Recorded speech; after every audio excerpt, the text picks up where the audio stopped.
Assalamualaikum warahmatullahi wabarakatuh.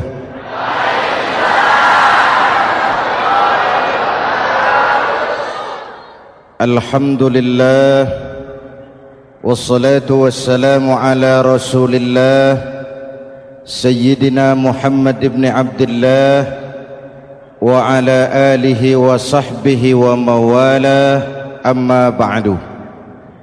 Saudara-saudara kaum muslimin di seluruh tanah air, hari-hari pada minggu akhir Ramadan kita bersama-sama menyaksikan sebuah fenomena tentang pindahnya kegiatan umat dari masjid ke pasar, dari masjid ke terminal, dari masjid ke stasiun, dari masjid ke bandara. Apa boleh buat, itulah wajah kita. Bahwa lebaran artinya mudik, bahwa lebaran artinya baju baru dan makanan. Lebaran berbeda dengan Idul Fitri. Lebaran adalah tradisi yang setiap kita boleh ikutan. Siapa saja boleh ikut lebaran, tapi tidak tiap orang bisa merayakan Idul Fitri. Mau puasa atau tidak puasa boleh lebaran, tidak dilarang sama petugas keamanan. Mau ibadah Ramadan atau tidak melaksanakan ibadah Ramadan boleh ikut lebaran, tapi tidak berarti merayakan Idul Fitri, karena selalu ada kos dari apa saja yang kita lakukan. Saya mau cerita, mau dengar nggak? Ada dokter gigi, dokter baru. Satu sore praktek, pasiennya 4 orang nunggu duduk jejeran. Dipanggil pasien pertama, diperiksa, berlubang giginya, dicabut tanpa dibius. Namanya dokter baru. Pasien ini teriak, aduh sakit dok, tidak kuat, sakit. Teriakannya keras sekali. Pasien yang 3 orang yang nunggu gemeter, lari semua. Sudah saya dicabut, diobati, selesai, tanya, sudah selesai dok? Sudah mas. Berapa biayanya? 200.000. Loh, biasanya kan 50.000, kok 200.000? Biasanya sih memang 50.000, tapi siapa suruh kau teriak? Yang 3 lari.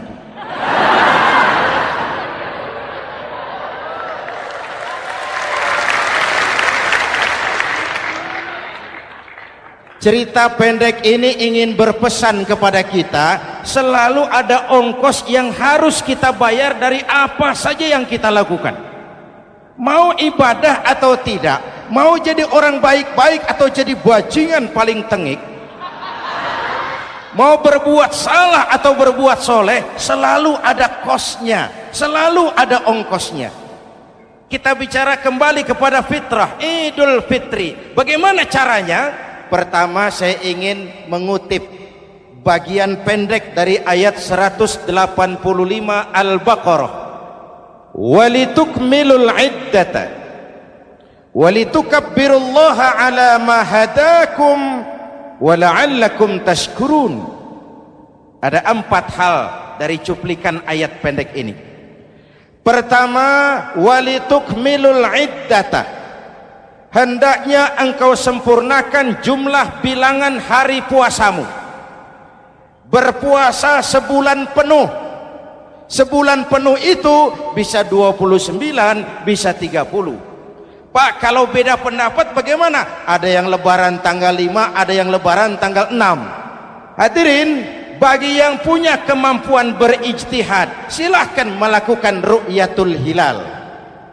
Bagi yang tidak, lebih aman ikut pesan Nabi. Apa pesan Nabi? Fa iza ikhtalaftum fa alaikum bisawadil a'zam ma'al haqqi wa ahlihi. Kalau kamu berbeda pendapat, ikut golongan terbanyak yang benar dan ahlinya. Jadi walaupun banyak, kalau tidak benar dan bukan ahlinya, tidak usah ikutin. Banyak benar dan ahlinya. Contoh, 100 insinyur berbeda pendapat dengan 10 kiai tentang doa kunut. Yang diikuti pasti 10 kiai, bukan 100 insinyur. Betul? Atau sebaliknya, 10 insinyur berbeda dengan 100 kiai tentang konstruksi jembatan. Yang diikuti tentu 10 insinyur, benar dan ahlinya. Maka yang paling aman, kita punya departemen agama. Departemen agama punya ahli dari MUI, dari Nahdlatul Ulama, dari Muhammadiyah, dari Al-Wasliyah, dari Syarikat Islam, dikumpulkan melakukan ru'yatul hilal. Yang paling aman, dengeri saja pengumuman departemen agama.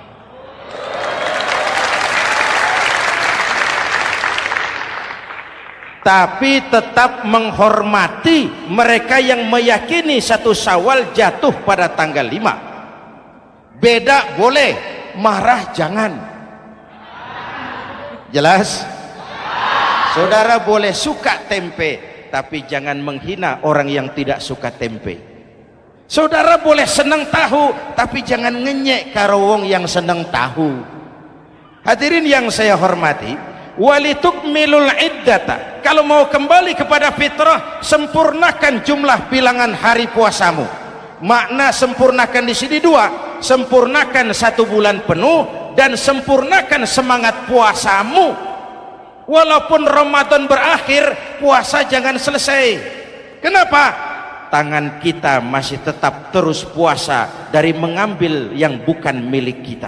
Lidah kita walaupun Ramadan sudah selesai tetap berpuasa dari memfitnah dan menggunjing orang lain. Kaki kita walaupun Ramadan sudah selesai tetap puasa dari berjalan ke tempat yang tidak baik.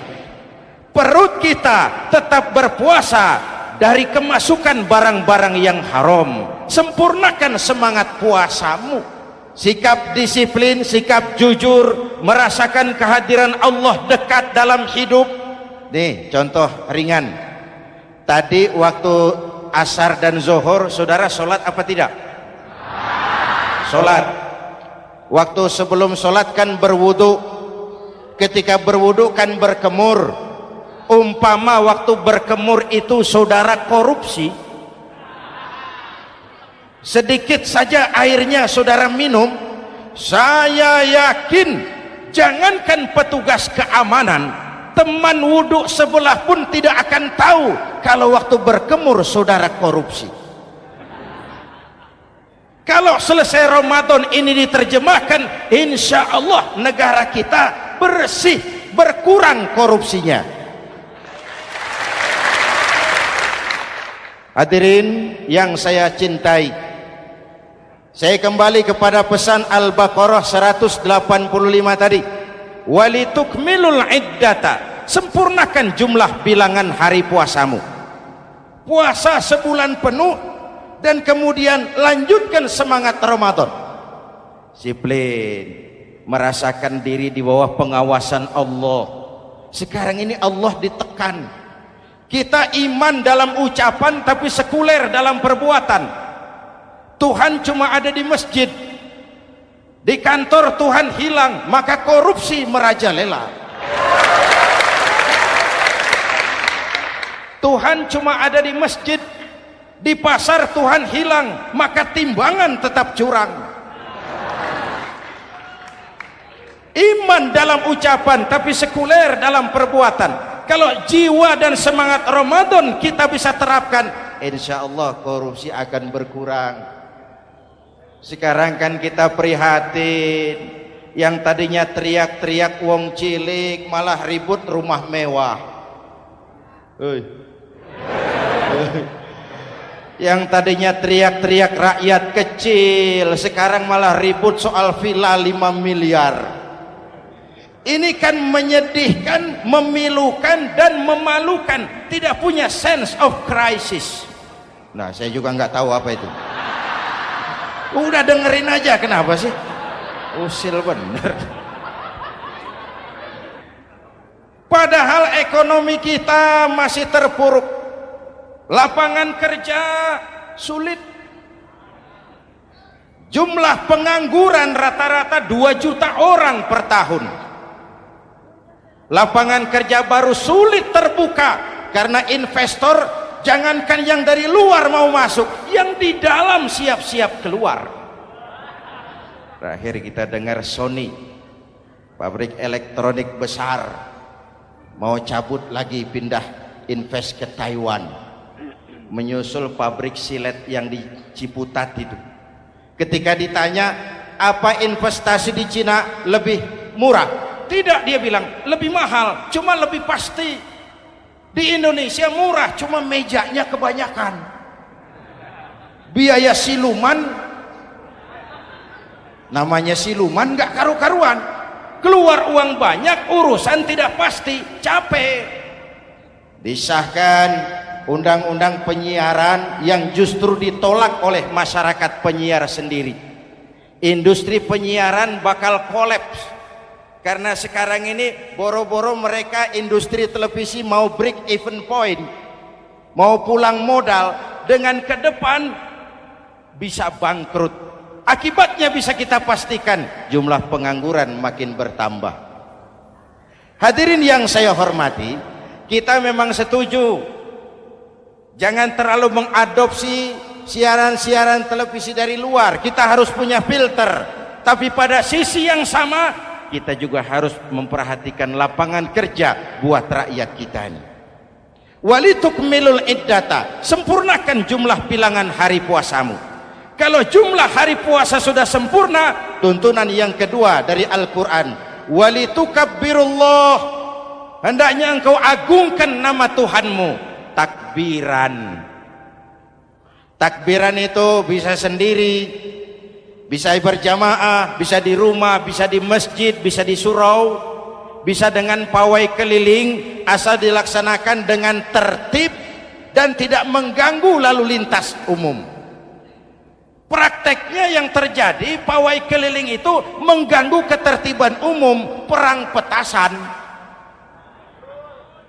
mengganggu lalu lintas. Terjadi macam, ada yang takbiran bawa bendera partai. Innalillahi wa inna ilaihi rajiun. Ini takbir politik. Hadirin yang saya hormati, kalimat takbir dalam kondisi kita, saya ingatkan kepada satu ungkapan Bung Tomo. Bung Tomo, pelaku sejarah, tokoh 10 November yang dikenal sebagai Hari Pahlawan, dalam satu pidatonya saya ingat pernah berkata, andai kata tidak ada kalimat takbir, ini ungkapan Bung Tomo, andai kata tidak ada kalimat takbir, saya tidak tahu dengan apa saya harus menggerakkan putra-putra terbaik bangsa untuk bangkit berjuang melawan penjajah.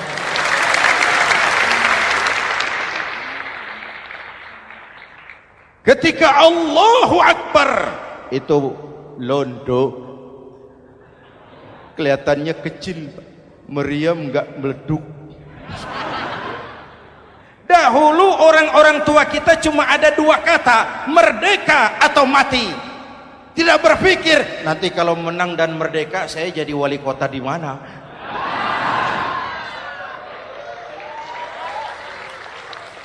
Kalimat takbir, bangsa ini harus bangkit dari keterpurukan. Bangsa ini harus bangkit mengejar ketinggalan-ketinggalannya. Bangsa ini tidak boleh terpuruk terus, dan semangat takbir harus menjiwai kita. Tidak ada capek dalam perjuangan, tidak ada puas dalam upaya. Keberhasilan cuma pengantar ke arah keberhasilan yang lebih baik lagi. Walitukabbirullah, hendaknya engkau agungkan nama Tuhanmu. Nama Allah menjadi motivasi besar dalam kehidupan kita. Ini pesan Quran Al-Baqarah 185. Pesan kedua, setelah sempurnakan jumlah bilangan hari puasamu, agungkan nama Tuhanmu. Takbiran. Kalimat takbir sendiri kalau kita lihat pada kalimatnya ada kata la ilaha illallah wahdah sadaqa wa'dah wa nasara 'abdah wa a'azza jundah wa hazamal ahzaba wahdah. Tidak ada Tuhan selain Allah, esa, tidak beranak, tidak diperanakan, wahdah, tidak bisa diumpamakan dengan apapun. Sadaqa wa'dah, Allah yang maha menepati janjinya. Wa nasara 'abdah, Allah yang maha menolong hambanya. Kalau bukan kebesaran Allah, berat berjuang Ramadan ini melawan musuh yang tidak nyata. Puasa itu kalau olahraga golep. Benar Pak, kalau tinju lawannya kelihatan. Betul. Sepak bola musuh kelihatan, bulu tangkis kelihatan, golf siapa musuhnya?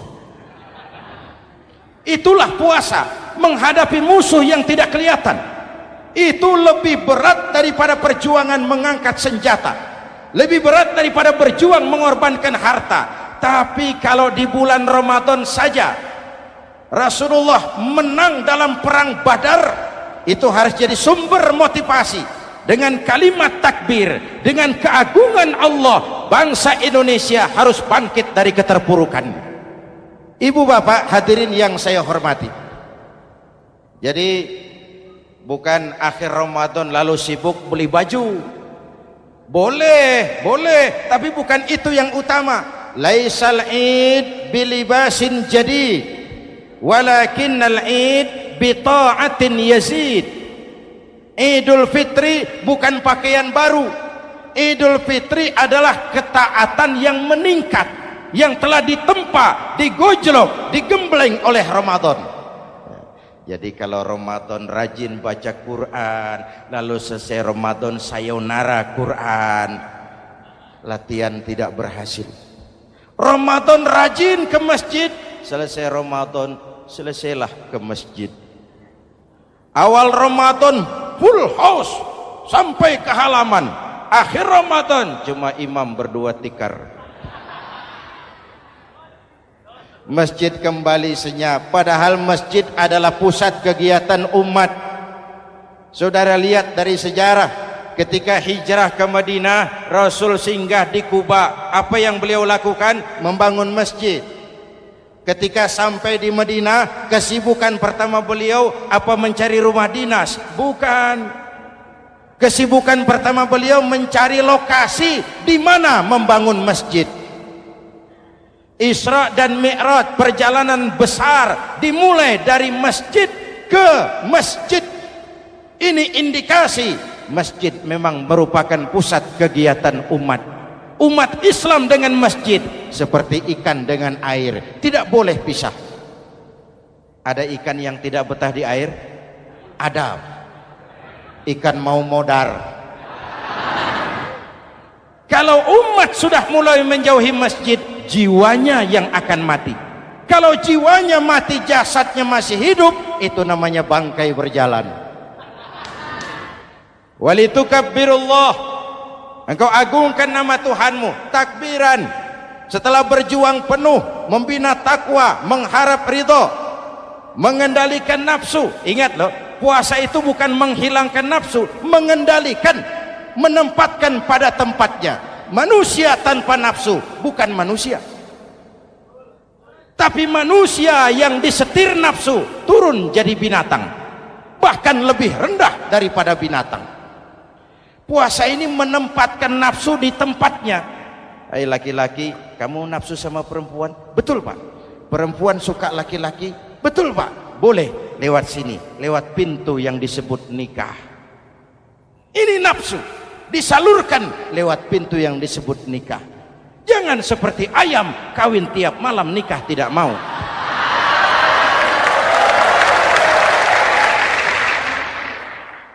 Hai manusia, nafsu kepada materi, kepengen kaya? Iya Pak, boleh. Usaha yang halal, jual beli yang halal. Wa ahallallahu al-bai'a wa harrama riba. Allah halalkan jual beli. Jangan ingin kaya lalu makan renten, ingin kaya lalu korupsi, ingin kaya lalu buka peternakan tuyul. Manusia ingin berkuasa, boleh, tapi tetap punya etika dan moral. Jangan ingin berkuasa lalu fitnah, ingin berkuasa lalu mengadu domba orang, ingin berkuasa lalu menghalalkan segala cara. Puasa menempatkan nafsu pada tempatnya. Manusia yang dikendalikan nafsu lebih puas daripada binatang. Saya punya ungkapan lama, sebuas-buasnya kerbau makanannya tetap rumput. Saya belum pernah dengar ada kerbau terlalu buas lalu makan roti. Betul? Tapi manusia kalau sudah dikendalikan nafsu, manusia bukan cuma makan nasi, aspal, semen, kertas, minumnya solar, jauh lebih buas daripada binatang. Inilah puasa, arep nguwong kewong, agar manusia itu jadi dirinya, fitrahnya, jangan dikendalikan oleh nafsu. Kita ini sudah diciptakan fi ahsani taqwim. Masya Allah. Presented by The Integral CJ's Management.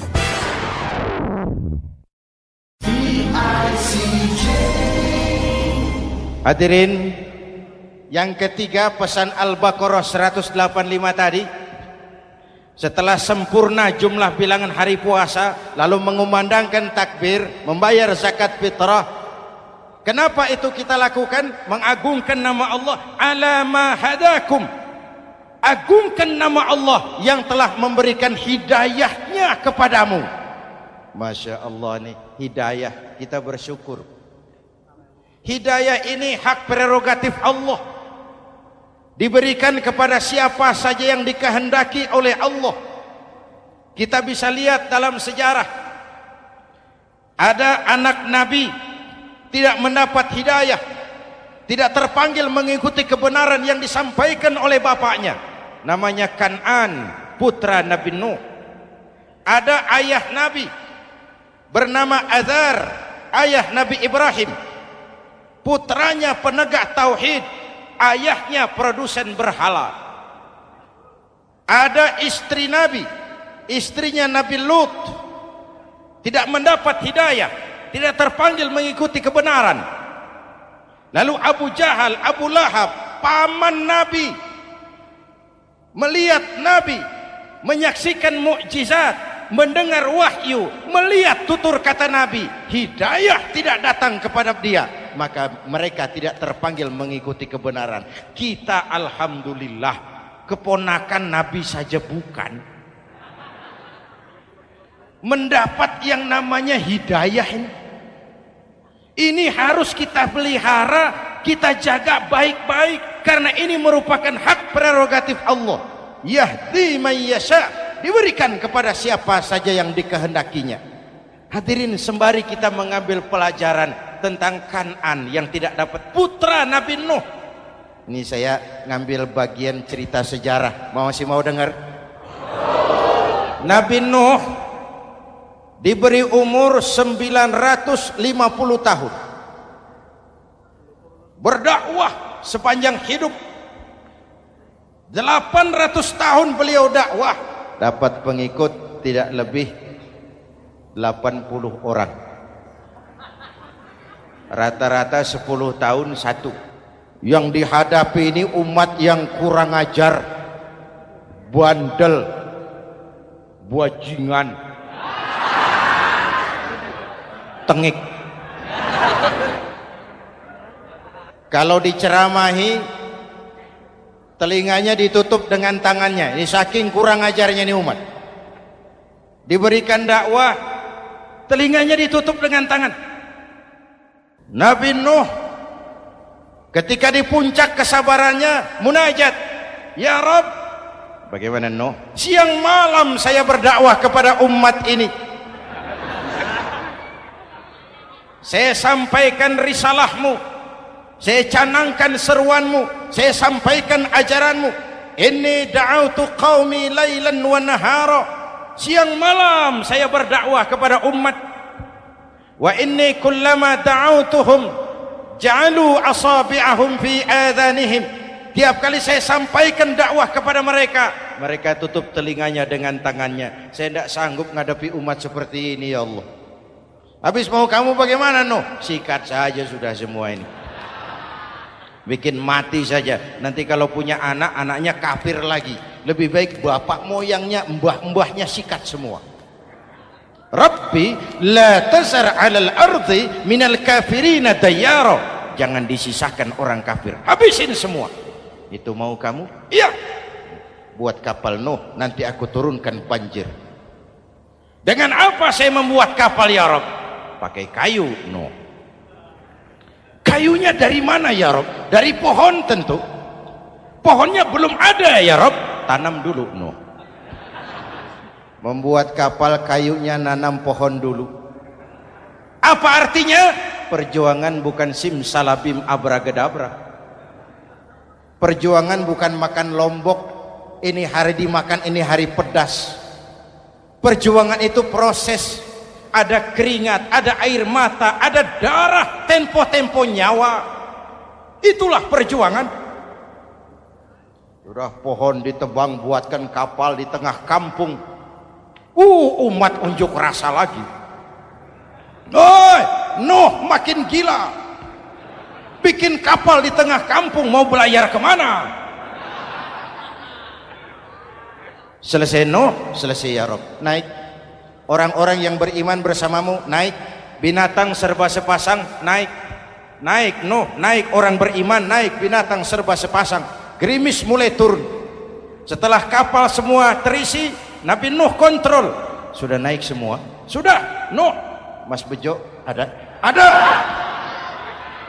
Bawa painem, naik sudah, masuk. Oke. Kan'an anak saya ikut tidak naik kapal. Kami tidak lihat, Nuh. Turun ke bawah. Ada Kan'an. Kami tidak lihat, Nuh. Naik ke atas buritan. Kelihatan Kan'an tidak ikut naik kapal. Kumpul bersama orang kafir di daratan. Inilah potret kehidupan. Kumpul dengan orang-orang kafir. Berapa banyak anak-anak kita tidak mau ikut orang tuanya ke masjid, kumpul dengan orang-orang kafir di tempat maksiat. Nuh karena sayang kepada anak, dari atas kapal memanggil, ya bunayyarkam ma'ana. Ya, ini bahasa orang manggil, Pak. Kan'an, kesini nak, naik kapal sama papi. Ini terjemahan bebas. Jawab Kan'an di bawah, tidak mau Pak, saya di sini saja.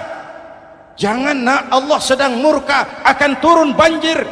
Kalau datang banjir Papa, sa'awi ila jabalin ya'simuni minal ma'. Saya akan naik ke gunung tinggi yang bisa menyelamatkan saya dari banjir.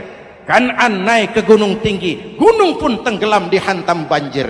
Dalam puncak kepedihan, Nabi Nuh akhirnya sadar, ya Allah, kalau orang kafir tenggelam memang saya yang minta, tapi Kan'an kan anak saya. Nuh, anggap Kan'an bukan anakmu. Wa innahu amalun ghairu salih. Nuh sadar, akhirnya bilang, ana urid wa anta turid wallahu fa'alun lima yurid. Aku punya kemauan, kau Kan'an punya kemauan, Allah juga punya kemauan. Kemauan Allah lah yang akhirnya jadi kenyataan. Nek sekarang juga kita ngadepi musim banjir. Bukan banjir air saja, banjir peradaban-peradaban yang masuk ke negeri kita.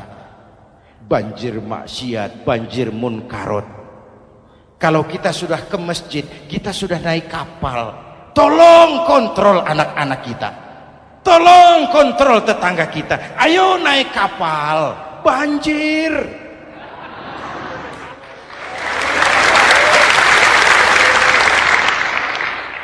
Ditutup ayat ini dengan wala'allakum tashkurun. Atas hidayah yang diberikan kepada kita, kita bisa melaksanakan ibadah Ramadan, bisa takbiran, dan diakhiri dengan ungkapan tasyakkur. Tasyakkur dan tafakkur, mensyukuri nikmat. Saya berulang kali mengingatkan, nikmat bisa berubah menjadi azab, kalau kita tidak pandai mensyukurinya. Bayangkan Pak, tahun 87-an kita itu jadi negara yang berswasembada pangan. Beras kita cukup untuk rakyat kita. Sekarang kita jadi pengimpor beras terbesar. Kita beli beras ke Vietnam, kita beli beras ke Thailand, ke negara-negara yang lebih kecil dari kita. Kenapa? Karena sawah kita tanami gedung dan beton. La in syakartum la azidannakum wa la in kafartum inna adzabi lasyadid. Kalau kamu bersyukur, aku tambah nikmat. Kalau kamu ingkar, tidak pandai bersyukur, awas, azabku pedih. Maka ungkapan saya, orang kaya bisa masuk surga karena hartanya. Orang kaya bisa masuk neraka juga karena hartanya. Syukur apa tidak syukur? Pejabat bisa masuk surga karena jabatannya. Pejabat banyak yang masuk neraka juga karena jabatannya. Syukur apa tidak syukur?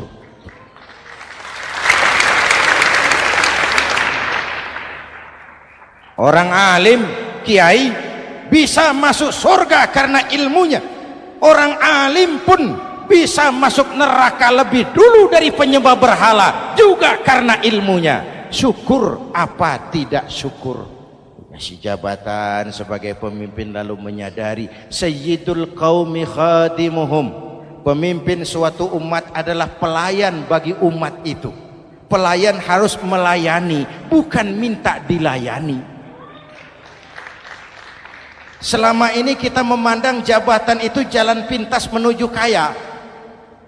Jabatan itu artinya kekuasaan dan fasilitas, maka yang lahir rampok-rampok baru.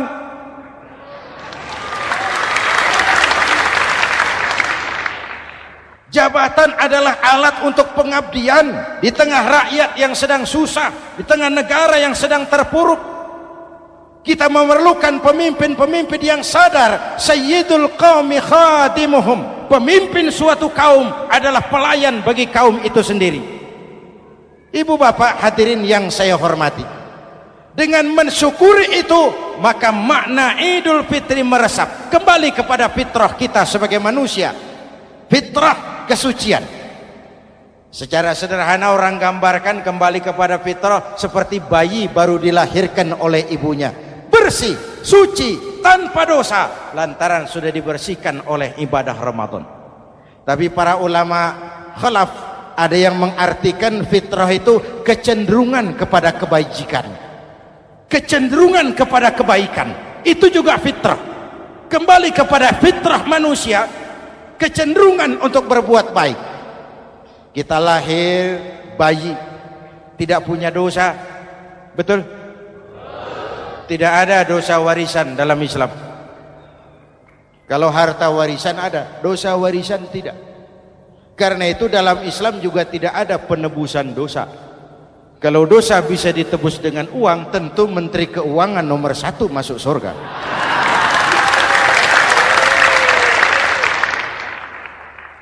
Dosa dalam Islam ditebus dengan taubat, langsung kepada Allah, sonder calo.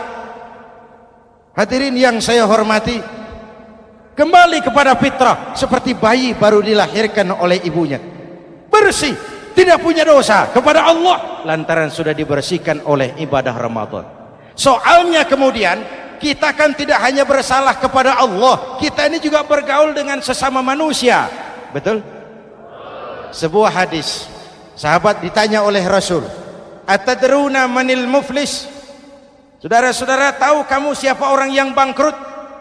Oh Rasul, orang bangkrut yang tidak punya uang, orang bangkrut yang tidak punya harta. Salah kata Rasul, innal muflisa min ummati, yang bangkrut dari golongan umatku, yang besok di hari kiamat datang menghadap Allah dengan membawa pahala solat, membawa pahala zakat, membawa pahala haji, membawa pahala sedekah pada satu pihak. Sementara pada sisi yang lain sebelah kiri, orang ini juga datang membawa kesalahan karena pernah mencaci maki orang, pernah memfitnah orang, pernah memakan harta orang dengan cara yang zalim. Satu sisi bawa kebajikan, sisi lain bawa kesalahan. Kalau ini yang terjadi, bagaimana nasib kita? Kata Nabi, Tuhan, ini pahala solat saya, ini solat yang wajib, ini yang sunnah, rawatibnya, nawafilnya. Datang orang, sebentar Tuhan, apa? Dia memang rajin solat, tapi saya pernah dicaci maki, hancur nama saya, remuk hati saya. Di dunia saya tidak bisa membalas karena dia lebih berkuasa. Sekarang saya menuntut keadilan. Betul? Iya Tuhan. Sini pahala solatmu, kasih orang yang kau caci maki. Tuhan, ini pahala puasa saya, yang wajib Ramadannya, sunnah 6 hari Syawalnya, Senin Kemisnya. Ini Tuhan. Datang lagi, sebentar Tuhan. Kenapa? Dia memang rajin puasa, tapi saya pernah difitnah tanpa benar, dicorengkan arang ke dahi, hancur nama saya karenanya. Saya menuntut keadilan karena di dunia waktu itu cuma banyak pengadilan, tapi tidak ada keadilan. Benar? Benar. Ini pahala solatmu, kasih orang yang kau fitnah. Tuhan, ini pahala zakat saya. Datang lagi, Tuhan, dia memang suka zakat, tapi korupsinya lebih besar dari zakatnya. Nuntut keadilan. Sini pahala zakatmu kasih. Kalau habis pahala kebaikan, orang yang menuntut masih banyak, diambillah dosa orang yang kita sakiti, diberikan kepada kita. Pahala dipreteli, dosa diberikan. Apa enggak bangkrut? Ibarat orang dagang, modal habis, tagihan hutang datang terus. Kenapa? Orang ini cuma baik hubungannya kepada Allah, tapi tidak baik hubungannya dengan sesama manusia. Karena itu, dalam konteks dengan fitrah, manusia makhluk yang fitrah. Apa fitrah itu? Pertama, manusia makhluk yang bertuhan. Itu fitrah. Mengingkari Tuhan, mengingkari fitrah. Yang kedua, manusia makhluk sosial, zon politikan. Itu fitrah. Kita tidak bisa hidup sendiri. Betapa dan siapapun kita memerlukan yang lain. Maka nuansa Ramadan intinya adalah silaturahmi. Nuansa Idul Fitri silaturahmi antara sesama kita. Ada baiknya saya ingatkan lagi sebuah hadis. Masih mau dengar? Selesai sholat Id, sahabat mendengar Rasul mengucapkan amin 3 kali. Amin, amin, amin. Ya Rasul, ada apa? Tadi turun Jibril selesai sholat, mau berdoa. Muhammad, aku mau mohon kepada Allah, mau kau aminkan? Silahkan Jibril. Jibril doa, Rasul amin. Doanya 3 macam permohonan, maka Rasul 3 kali mengucapkan amin. Kalau sudah Jibril yang doa, Rasul yang amin, apa iya doanya ditolak? Apa isi doanya? Yang pertama, ya Allah, doa malaikat Jibril, hari ini 1 Syawal, waktu itu doanya, saya mohon kepadamu, jangan engkau terima puasa dan ibadahnya anak yang durhaka kepada ibu bapaknya. Rasul mengucapkan amin. Renungan buat kita. Itu sebabnya barangkali sesibuk-sibuk di Jakarta masih mau mudik nemui orang tua. Yang kedua, ya Rabb, saya mohon kepadamu, jangan engkau terima puasa dan ibadahnya istri yang durhaka kepada suaminya. Amin. Kedengaran Bu? Ada ibu-ibu tanya, Pak, kalau suami yang durhaka sama istrinya bagaimana? Hadisnya tidak menjelaskan itu, Bu.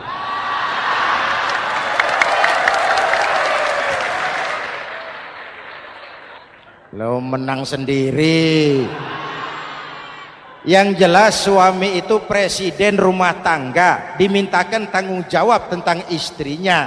Nah istri swargo manut neraka kadut. Ketika pulang Isra Mi'raj saja Rasul bercerita, aku diperlihatkan neraka. Neraka ya Rasul? Iya. Lalu aku lihat isinya kok kebanyakan perempuan. Perempuan. Laki bagaimana? Laki juga tidak sedikit. Cuma kebanyakan perempuan. Ya Rasul, apa mereka tidak sholat? Sholat. Apa mereka tidak ngaji? Oh, rajin mereka sama suaminya. Kenapa banyak mereka di sana? Rasul senyum dan menjawab, hunna yakfurnal asir. Umumnya perempuan kurang bisa terima kasih sama suaminya.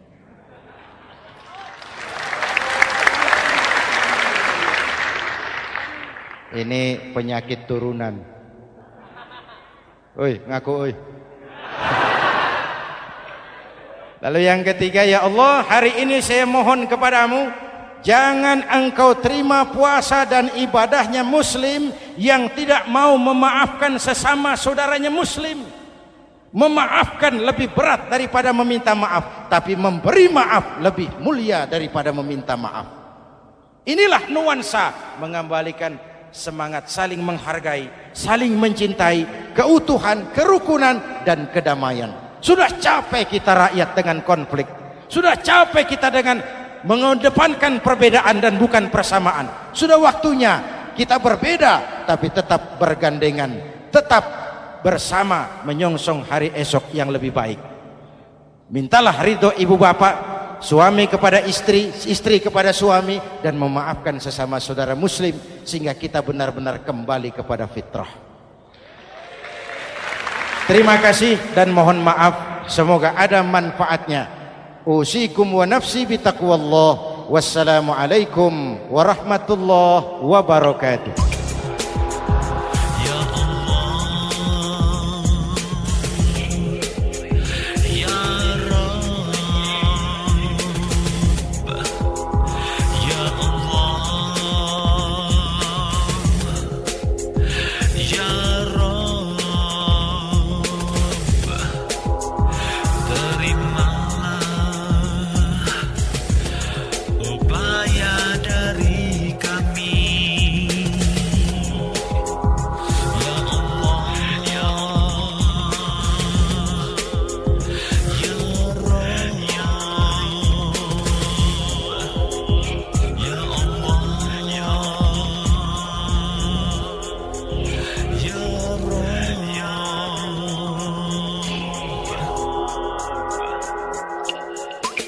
Ikhwan dan akhwat yang dirahmati oleh Allah Subhanahu wa Ta'ala, demikianlah kunjungan kami dalam acara Membangun Peradaban Islam dengan siaran radio di Indonesia.